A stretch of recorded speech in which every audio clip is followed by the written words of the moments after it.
So I'm going to start our last session. Good morning, everyone. Well, I should say good afternoon to all. You see that I put a special background today to remind us that we should all be in Sweden at this time. But also I know that we are not going to see any green lights during the summer. So today, this is the second session of our MS. I'm going to share my screen. So this is the mini symposium on applications of goal-oriented error estimation and adaptivity. And we will have 5 presentations.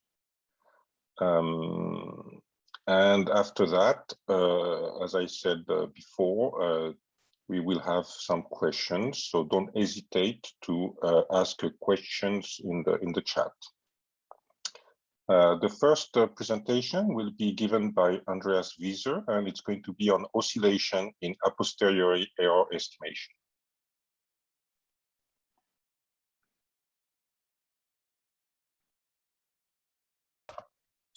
Hello, my name is Andreas Wieser, and I work for the University of Milan in Italy.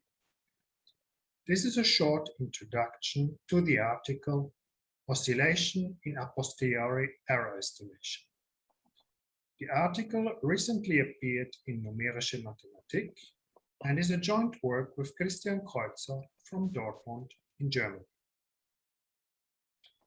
We present a new approach to a posteriori analysis. Our approach remedies conceptual flaws in the classical ones. Let me illustrate this for the standard residual estimator and the finite element solution of first order to the Poisson problem. In this case, we have this upper bound.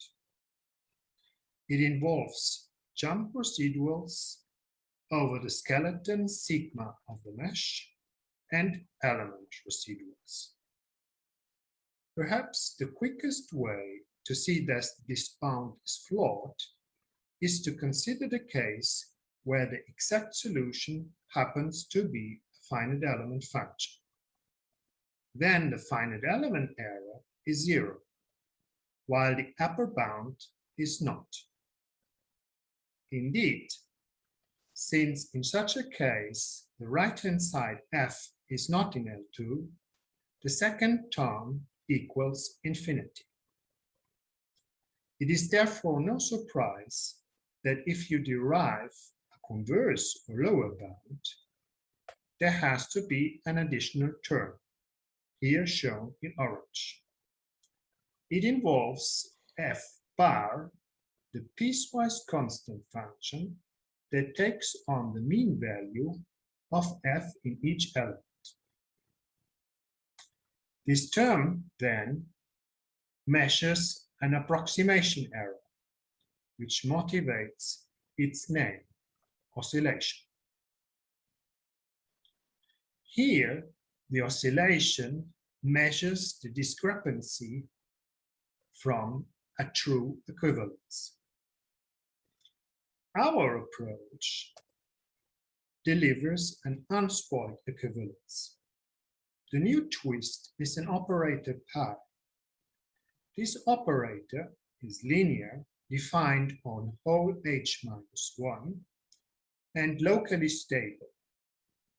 Moreover, it reproduces the image of the finite element space under the Laplacian. Also here, oscillation is an approximation error. However, differently from the case before, it is defined for any instance of the Poisson problem. Moreover, the stability and reproduction properties of pi imply that oscillation is bounded by the finite element error. The operator consists of 2 parts. a volume part, pi omega f, which gives the new element residual, and a singular part, pi sigma f, that corrects the jump residual. Of course, after this equivalence, we are left with the task of bounding the oscillation. Here we face the same problems and features as for the classical oscillation discussed before. In fact, one can show that in both cases it is not possible to bound it without additional a priori information on f.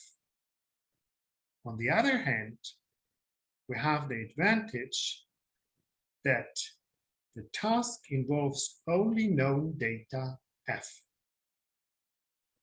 Thank you for your attention.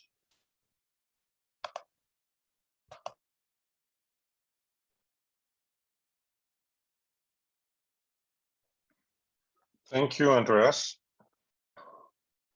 Interesting presentation. And now we are going to have our second speaker, Alexandre Verwy, who is going to talk about certification, adaptivity, and reduction in non-intrusive model couplings.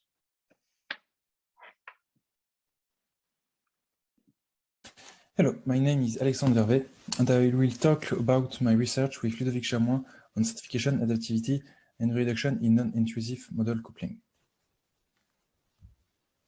So, the scope of the study is the simulation and certification of complex physical problems where the complexity is only local. Non-intrusive coupling methods have shown to be efficient in such case, but the certification and optimal driving of this method have not yet been studied. Now, the non-intrusive coupling method is a fixed point algorithm between a coarse model with linear behavior and a local fine model with complex behavior. So we impose on the boundary of the local problem a Dirichlet boundary condition. Then we compute the nodal reaction forces in order to correct the global solution. We reiterate this process until the convergence is reached, that is, until there is no imbalance in nodal reaction. For instance, we can study a L-shaped structure under traction. There is a singularity near the central corner that cannot be described precisely by a coarse model. So a fine local model is introduced in the interest zone. We can obtain a very good approximation of the recent solution using the non-intrusive coupling methods. But how can we quantify the quality of the approximation solution? With guaranteed error bounds and an heuristic to choose the best arrangement for method.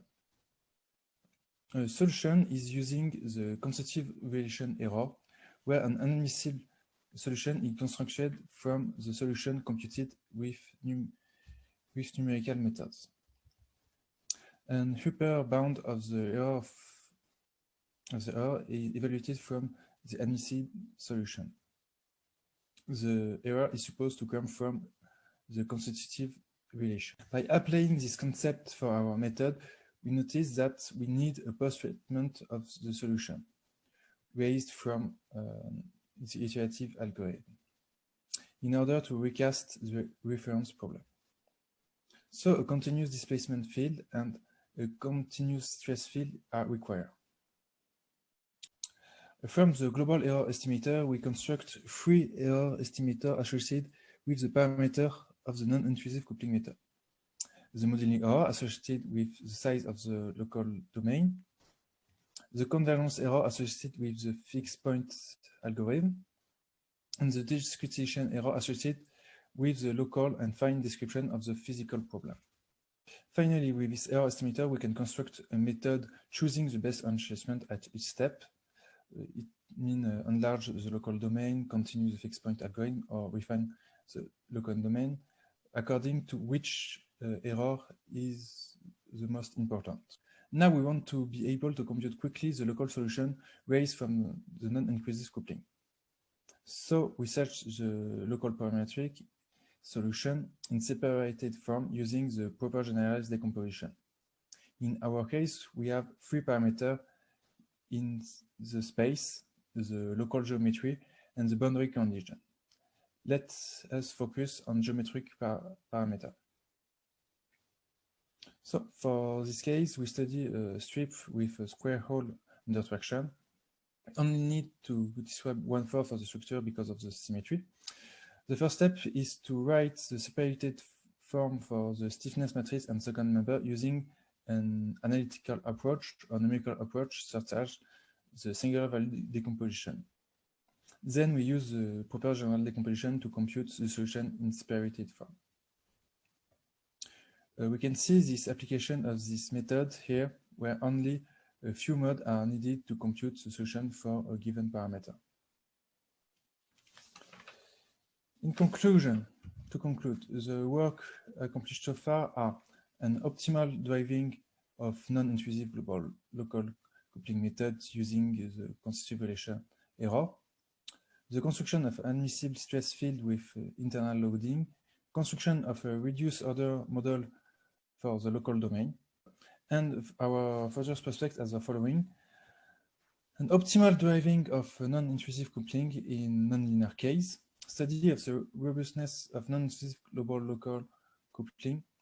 For example, we have an uncertain local detail, and we want to evaluate its impact on the macro quantity of interest defined on the global model. Thank you for your attention, and it will be a pleasure for me to answer your questions during the conference.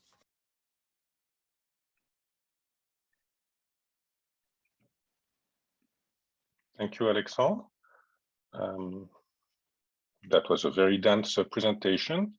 I'm sure there will be some questions at the end. Now we are going to proceed with the third presentation by Martin Voralik, and he's going to talk about goal-oriented a posteriori error estimation for conforming and non-conforming approximations with inexact solvers.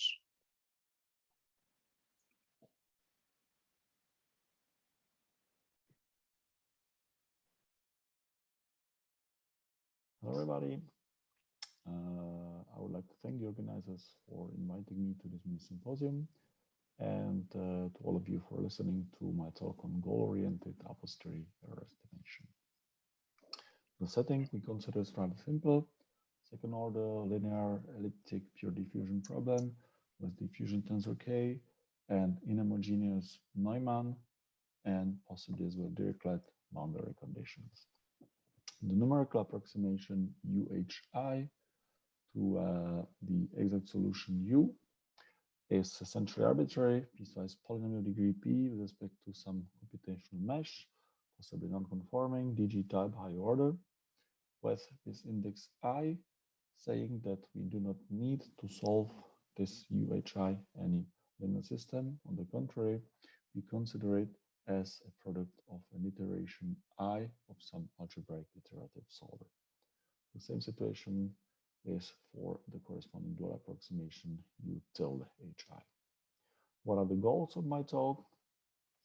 For some specific quantity of interest or goal functional with possibly a volume or outflow boundary data term, I'd like to design a a posteriori error estimate, fully computable collection of two numbers which give a guaranteed upper bound on the error in the quantity of interest, and which moreover distinguish the two present components of the error, the discretization one and the algebraic one.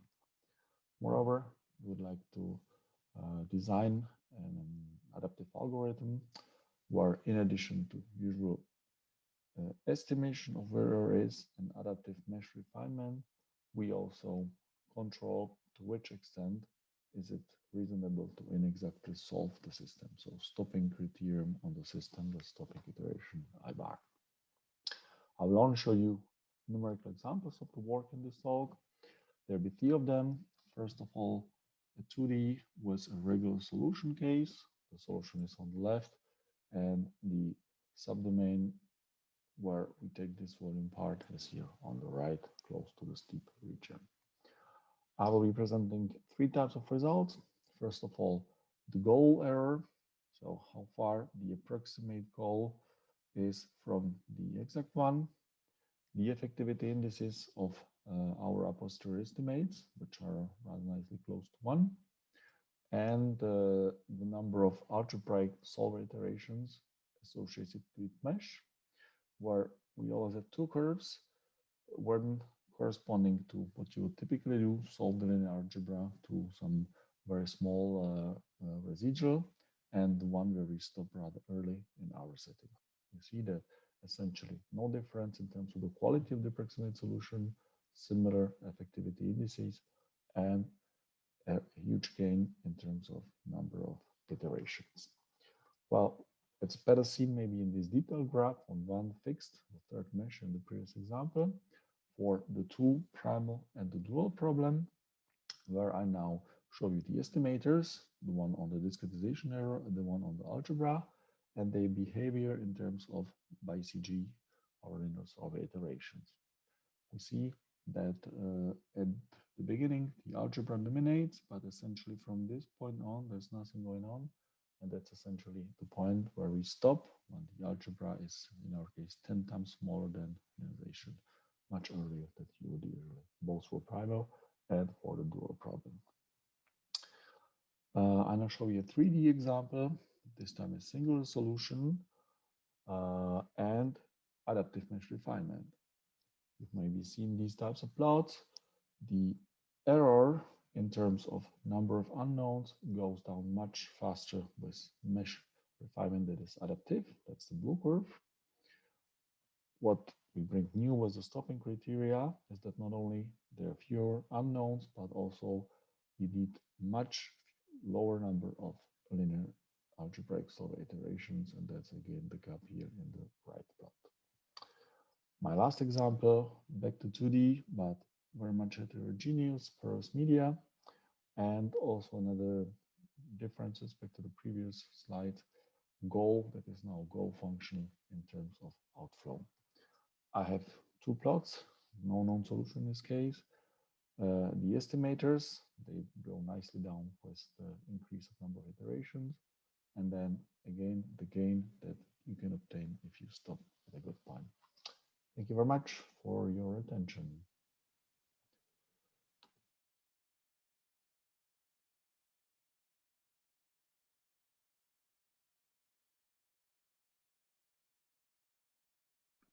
Thank you, Martin. Again, don't hesitate to ask questions in the chat. We will have now the fourth presentation, and it's going to be given by Ilaria Fontana. And she's going to talk about a posteriori error estimation via equilibrated stress reconstruction for unilateral contact problems.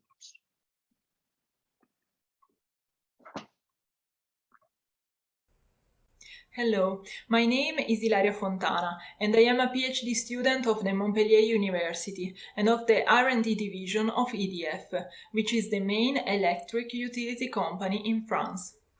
The subject of my contribution is a posteriori error estimation via equilibrated stress reconstruction for unilateral contact problems, and it is a part of my PhD work. Engineering teams often use finite element numerical simulations to study large hydraulic structures. In particular, the safety evaluation of these structures is a very important challenge for EDF. The models of concrete dams have to be capable of taking into account the nonlinear behavior of discontinuities due to the presence of contact in the interface zones. In this presentation, we will work with a simpler problem which takes into account the contact between an elastic body and a rigid foundation. During simulations based on the finite element approximations, the quality of numerical solution can be measured through some local a posteriori error estimators, which provide a fully computable upper bound of the error. These estimators can be used to control the global error, to predict the error localization, to distinguish the different components of the error, and to perform an adaptive refinement of the mesh. Let omega be a connected open domain, which represents an elastic body. The unilateral contact problem without friction is expressed by equation 1. In addition to usual Dirichlet and Neumann boundary conditions, we then force some contact conditions, represented by equation 1e and 1f, on a part of the boundary denoted with gamma c. We approximate the problem with the niche-based method, because it allows us to treat contact boundary conditions in a weak sense, with a consistent formulation and without the introduction of the additional unknowns. Thanks to some local problems defined on patches around the vertices of the mesh using the Arnold-Falk-Winter mixed finite element spaces, we can provide a correction of the stress tensor with an equilibrated HDiv conforming and weakly symmetric tensor sigma h. Then, measuring the error with a dual norm of a residual operator of the approximated solution, equation 2 shows an a posteriori estimate that I derived for this contact problem. In particular, the local estimators are defined starting from the equilibrated stress reconstruction sigma h, and looking at the distribution of the local total estimator, we can develop an adaptive algorithm such that, at each spatial iteration, we only refine the elements of the mesh where its value is bigger. Now, let us consider the example outlined in the first figure on the top of the slide. We refine adaptively the initial mesh, following the distribution of the local total estimator. The figures on the bottom show the initial mesh and the results of adaptive refinement after 11 steps. The refinement is concentrated on the extrema of the Dirichlet boundary part, gamma d, and near the actual contact interval.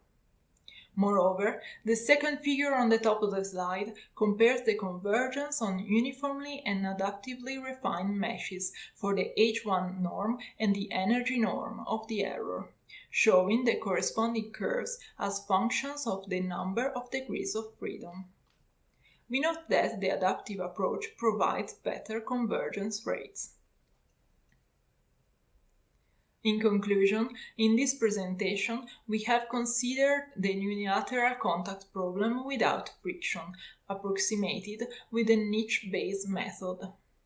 Moreover, we have shown an a posteriori error estimate, which distinguishes the different components of the error and make it possible to define an adaptive refinement procedure of the mesh. Thanks to the numerical results, we have seen that the adaptive refinement provides better convergence rates. There are different possible extensions of this work, not only to the case in which we add friction, but also to the problem of contact between two elastic bodies, or even to contact problem with cohesive forces. Finally, all these studies can be used to perform simulation on large hydraulic structures for industrial purposes. Thank you for your attention.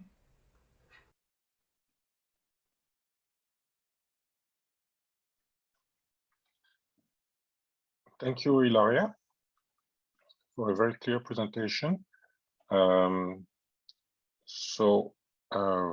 This is the last talk of this mini symposium, and I think it's the last one of the conference.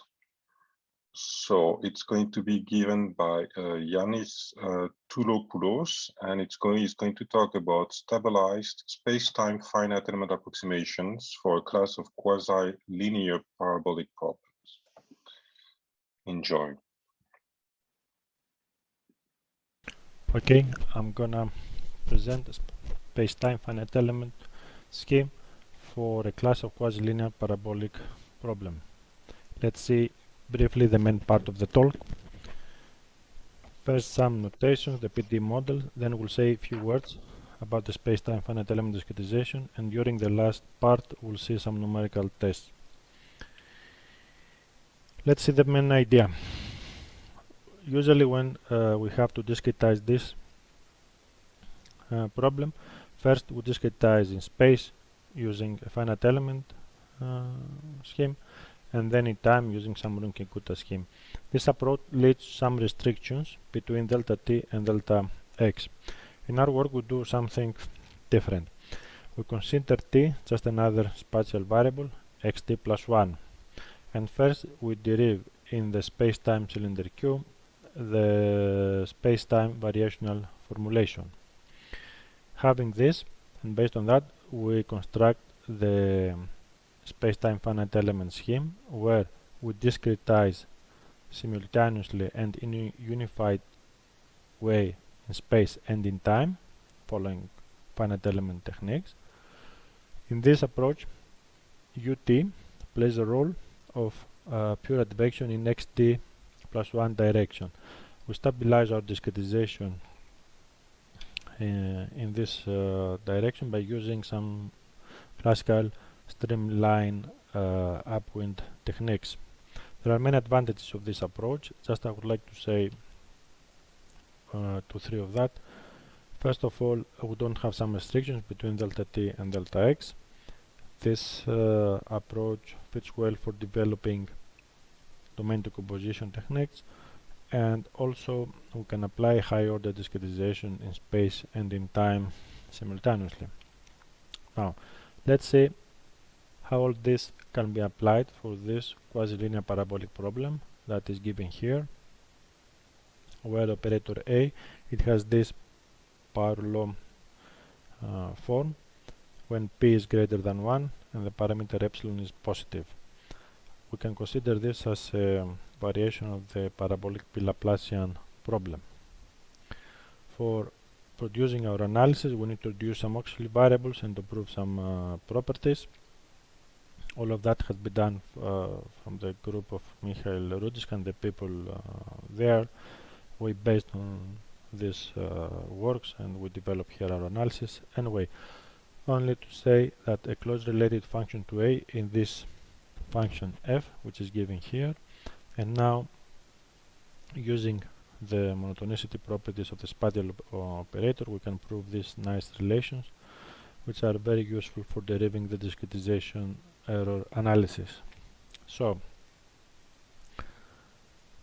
we use the classical Sobolev spaces and the usual notation WLP and the subspaces WLP0 when we have functions with 0 boundary values. For the space-time methods in general, we introduce this that we call double index spaces. And what's that? We have a vector L with two entries, LT, LX. These play the role here. LT plays the role of the regularity in t direction, and LX plays the role of the regularity in x direction. Analogous way, we introduce the vector P, again with two entries. PT is integrability with respect to time, and Px integrability with respect to spatial direction x. Now, having this, we can introduce and we can consider the class of functions which is defined in the whole space-time cylinder Q, and the weak derivatives with respect to x of order Lx they belong to LPx, and also the derivatives with respect to time they belong to LPt. Here is the definition of this space. For our approach here and for this problem, we are going to use Lx equals Lt equals L, and we simply in this case we write WLP. For example, for the case when Lt equals Lx equals 1, the space is W1P and the associated norm is written here in 1.12, as we can see here. So again, we can have the subspaces WLP0 when functions or the derivatives have 0 boundary values. How we can construct and how we can proceed in our approach. First, we have the space-time variational form. We multiply the problem with the appropriate function v, and we apply integration by parts. And then, for this problem here, we make the following regularity assumption for the solution u. We suppose that u belongs to the space V is WLP when L here is greater than equals to 2 and P is greater than this number. For the discrete scheme, we follow the standard steps. The space-time cylinder Q is subdivided to a sub-regular partition. We denote it here TH, and on this we define the finite dimensional space VHK consisting of continuous functions where element-wise are polynomials of order k. Now, the space-time finite element scheme is as follows. We're trying to find the solution UH which belongs to the space VHK and satisfies this variational form. The BS has two parts.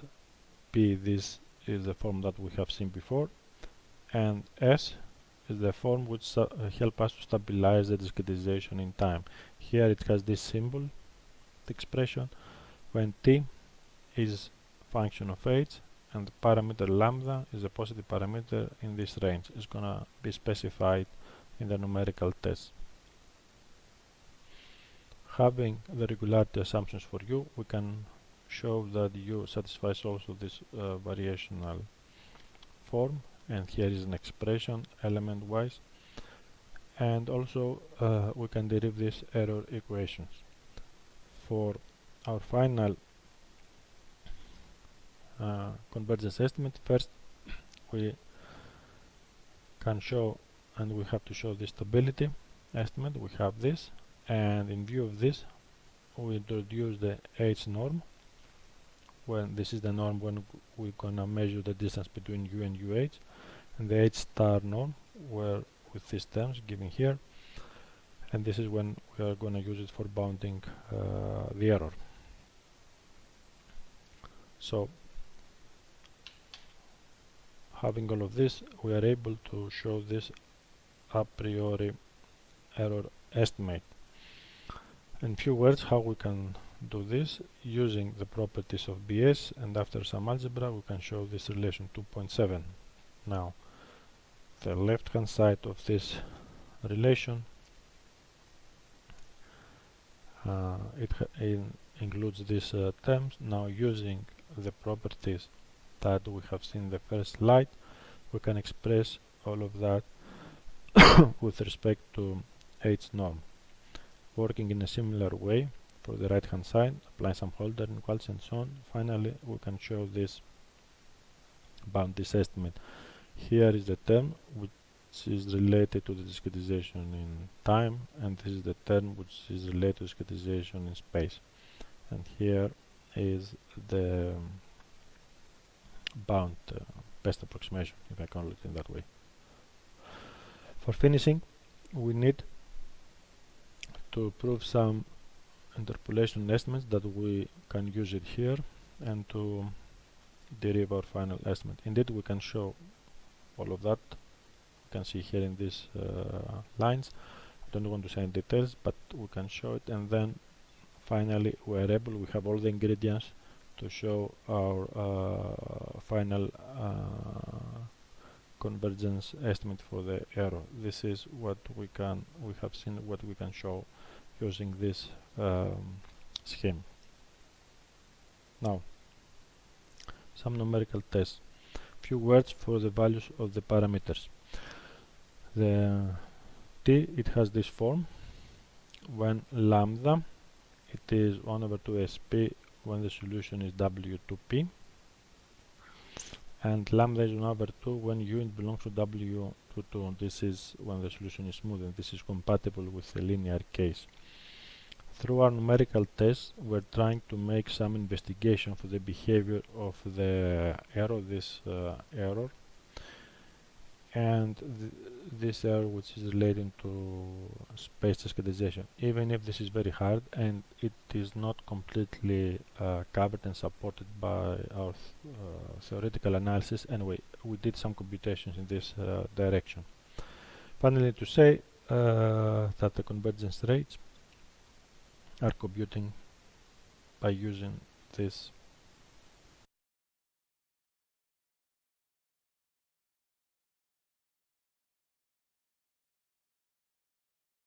So, some next steps. This that we can do as a next step, we can use some tensor product meshes and tensor product spaces.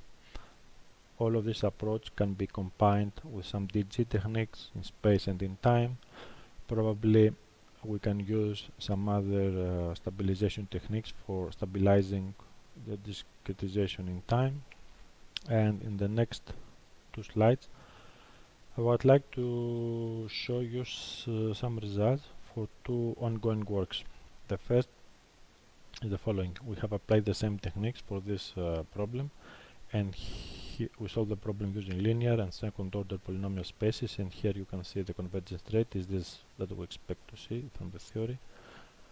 And also for another work, we apply the same technique for incompressible Navier-Stokes. This is a classical problem of a flow in a channel. Here you can see the parabolic profile of the velocity, and here is the linear pressure drop. It behaves well also for this problem. So, conclusions. At the beginning we have seen the quasi-linear parabolic problem. We make some assumptions for the space-time solution, and based on these regularity assumptions we are able to present the finite element space-time scheme and to produce some discretization error analysis. During the last slides we saw results from 2- and 3-dimensional numerical tests. Lastly, I would like to thank all the people from ADMOS that they gave me opportunity to give this talk and to present my results.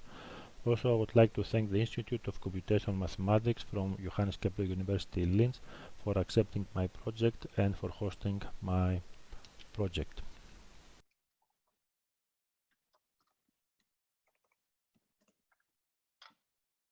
All right, thank you, Ioannis.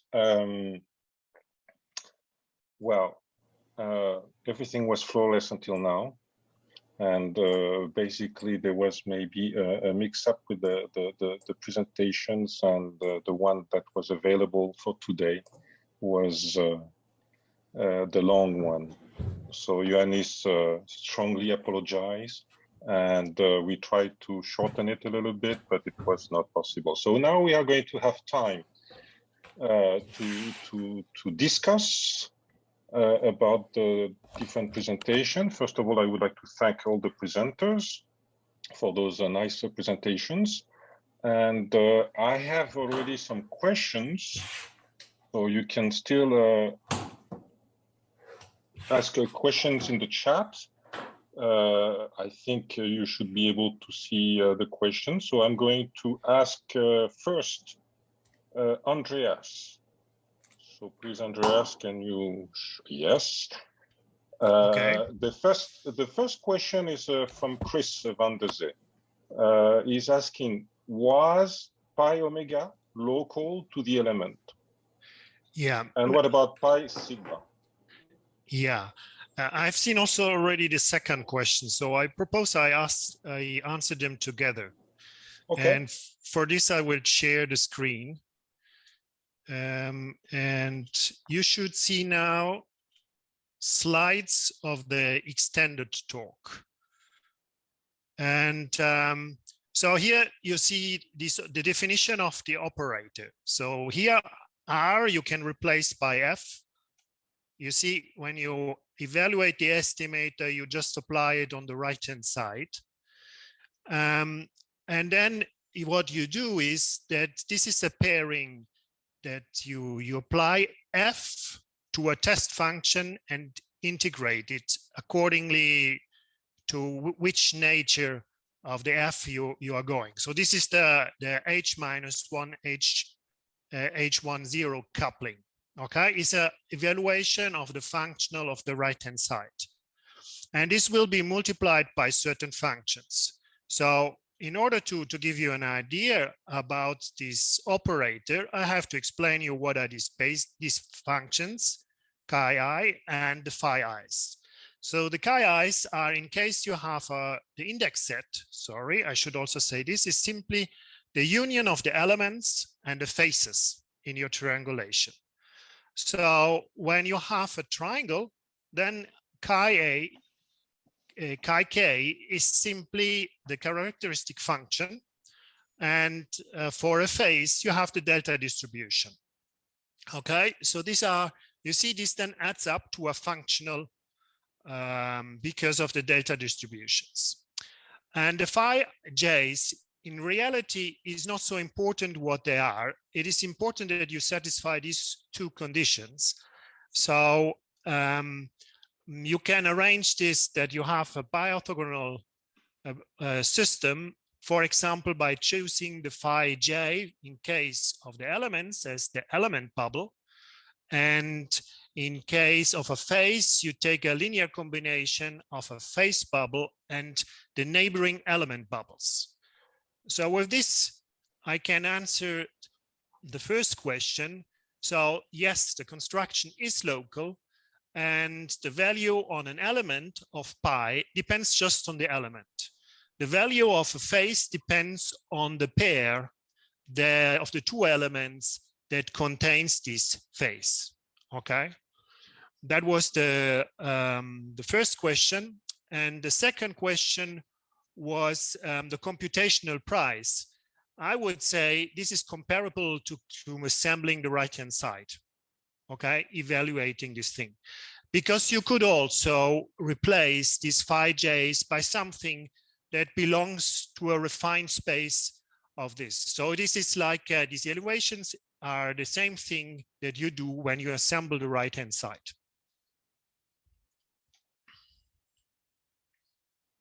Okay, I think that should answer, or I hope at least. Thank you, Andreas. So you answered to both Chris and Martin. Yeah, I think so. Perfect. Thank you very much. So I'm going to ask now the question to, let me go back to Alexandre. And this is a question from Mouad Fergou. Yes. The question is, could you please give us more insight about how you compute the modeling and discretization errors? Okay, so for the computation of this error, firstly, we have constructed admissible field, stress field in the weak sense. Then we construct admissible field in strong sense using the element equilibration technique. Are you familiar with this method? I think so. I hope so. Yes. So with that, we then construct our global error indicator, and we split this global error indicator with an heuristic in 3 components. The first one is the discretization, which shows the error of the local domain with a fine and precise model. So it's just a discretization error, and we can refine the mesh locally. And the modeling error is linked to the error raised from the coarse mesh in the global domain, in the global model. Is that clear? Or need more precision? What? Because yes, he said thank you. Okay. Thank you, Alexandre. So now this is, I think, the only question we had for you. So unless someone else is going to ask additional questions, but not at the moment. So I have a few questions now for Marta. Let me go back. So I'm sure, Martin, you saw the questions, but I'm going to start with the one from Chris. Chris, if effectivity does not go to 1, what does that mean? And yes, that's the question. Okay, hello everybody. Thanks for being around. Thanks for the questions. So I tried to reshare the presentation. You should see it now. So I think this first question goes for essentially this graph, where we can see that the effectivity index is not close to 1. Yeah, it's simply that we overestimate a bit the error, and this is probably connected with the fact that the discretization method is the finite volume one. So it's not the usual procedure that maybe many of you know for standard finite elements. It's a little bit more involved. There is a non-conformity error. So we may commit a bit more overestimation in doing so. I would say mathematically, if this effectivity index is not exploding, if it's stable, it's fine. And yeah, the closer to 1, of course, would be better. I think in the other case here, yeah, it's also on, yeah, it happened that we're much closer to 1. So I hope this would be for the first question, the answer. That's the first question. Now I'm going to ask the question from Frederick Larsson. Can you please elaborate on the criteria for the situation of adaptive meshing? Would you aim for equidistribution of the discretization and algebraic errors? Yeah. So thanks for the question. Yeah, I did not really have time to show it, but I can explain now. So essentially in this upper bound here, both for the primal and for the dual, the objects here, the estimates for the primal error and for the dual error, they have 2 components. One that estimates the error from discretization, one that estimates the error from algebra. And this is what we have seen on these plots. So there are 2 curves. These are the 2 estimates for the discretization and for the algebra. Essentially, in all of I've presented, I do adaptive mesh refinement, uniform mesh refinement. I just monitor the 2 estimators available throughout the iterations of algebra. And I stop the algebra when the red value here is 10 times smaller than the green value, sorry, blue value here. So I'm equilibrating in a sense, or I'm making the algebraic a bit smaller than the discretization, and that's the procedure applied.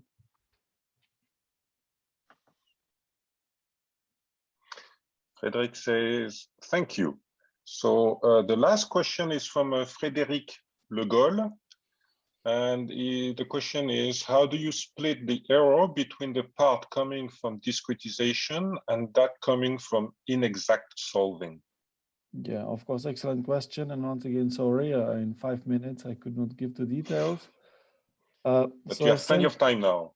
Yeah, oh, okay. No, I'm not going to take you. Okay, I tried to make it short. So maybe for those of you who know these constitutive relation or equilibrated fluxes, that's what we do to catch the discretization error. And essentially, we have came up with a similar procedure for algebra. So also for algebra, there is a notion of a flux. There is a notion of an equilibrated flux, and essentially an equilibrated flux for algebra is a discrete object, some vector-valued flux, Rabi-Artema polynomial, whose divergence is what is the residual of the numerical linear algebra. And then essentially I have 2 fluxes, one for the algebra, which is at the heart of this estimator, and the more common, the usual, the known one for discretization. And then I can prove that, I mean, that's what I've been hoping for. The second one estimates the error from algebra, and the first one, the error from discretization, which then also justifies this distinction and the stopping criteria. Thank you, Martin. You're welcome. I think that was the questions we had for you. Thank you very much. Now we are going to have a question for Ilaria. Let me find it.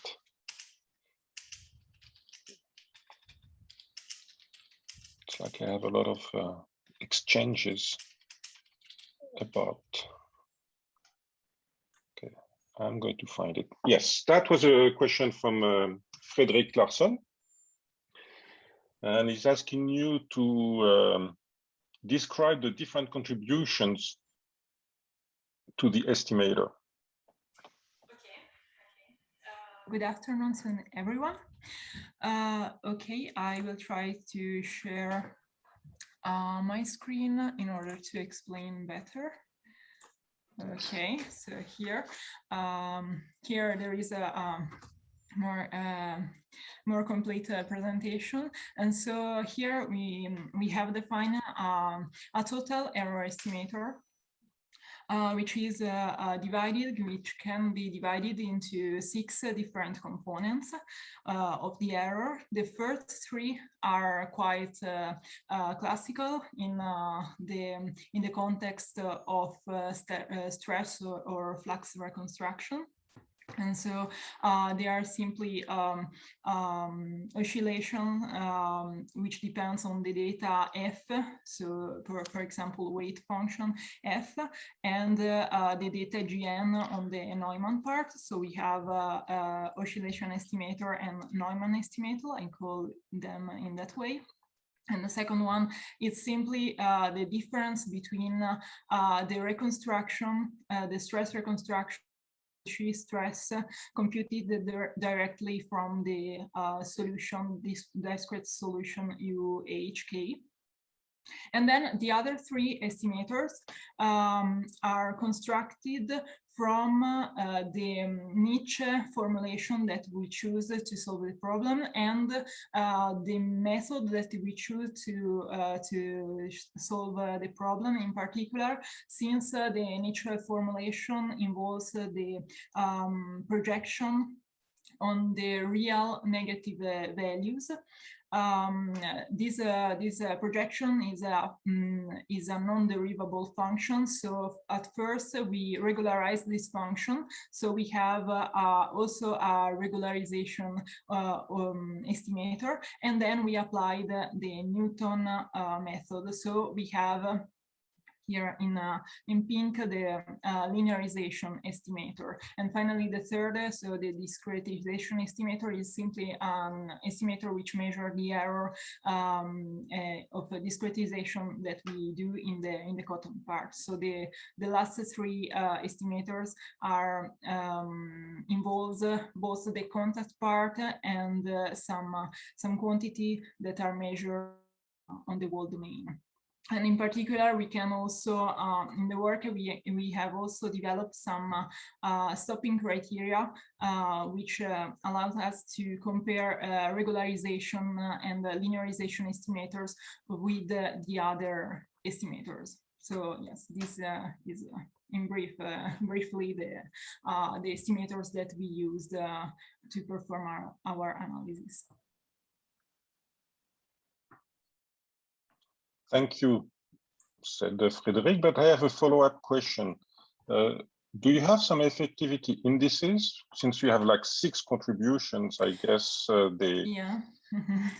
Yeah, we try to plot. I didn't present them in this presentation, but yeah, we have also measured some effectivity indices, but in particular in our case we have chosen a measure of the error, which is a dual norm of a residual operator, which in practice is not computable. And so we have chosen an upper bound and a lower bound of this norm, and we have computed some effectivity indexes with respect of these upper bound and lower bound of the norm. So we have shown that yeah, in a case we have considered the effectivity indexes indeed is decreasing with the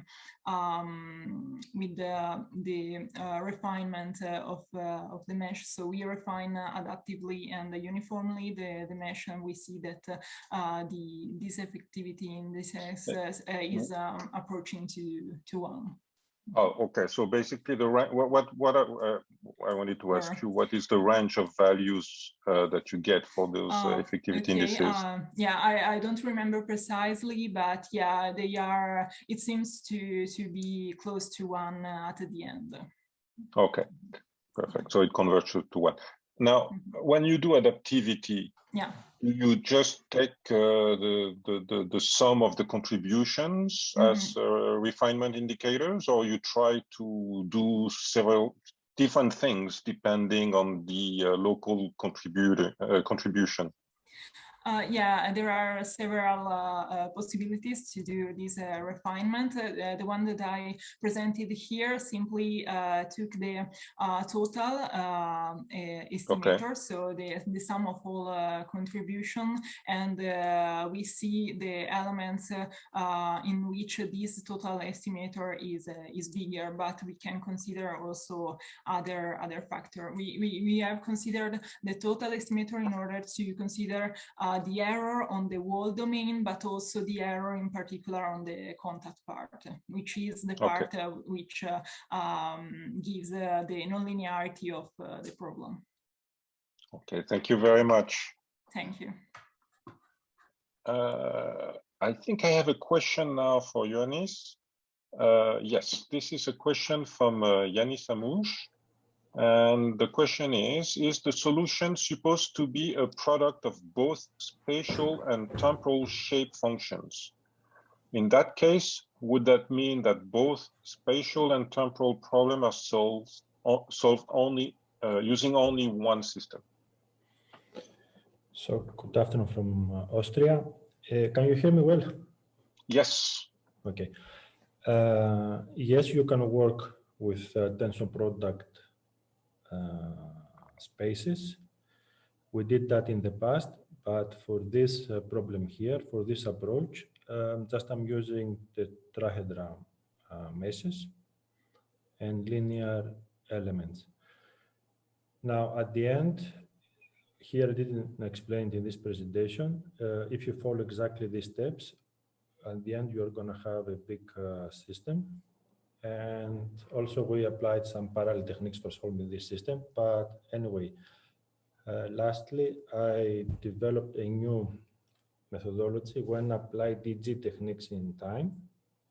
And this, so we go space-time subdomain, if I can say it that way, and we solve the problem in some series of space-time subdomains. And this really is really efficient and effective. The cost is very low, and we have very good results, even if for this quasi-linear problem. Thank you for your answer. I think that was the last question, the only question for you, I think. Let's see. Yes.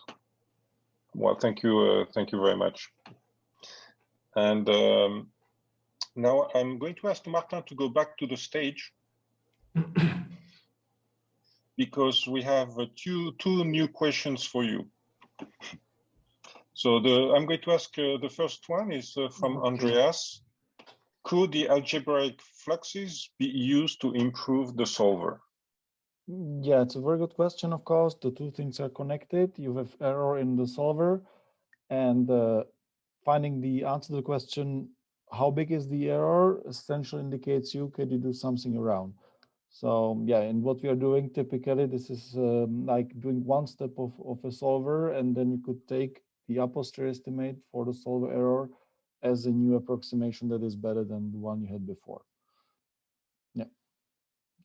Okay. And now I have from Nuria. Yeah. Nuria Perez. Okay, let me see where I start.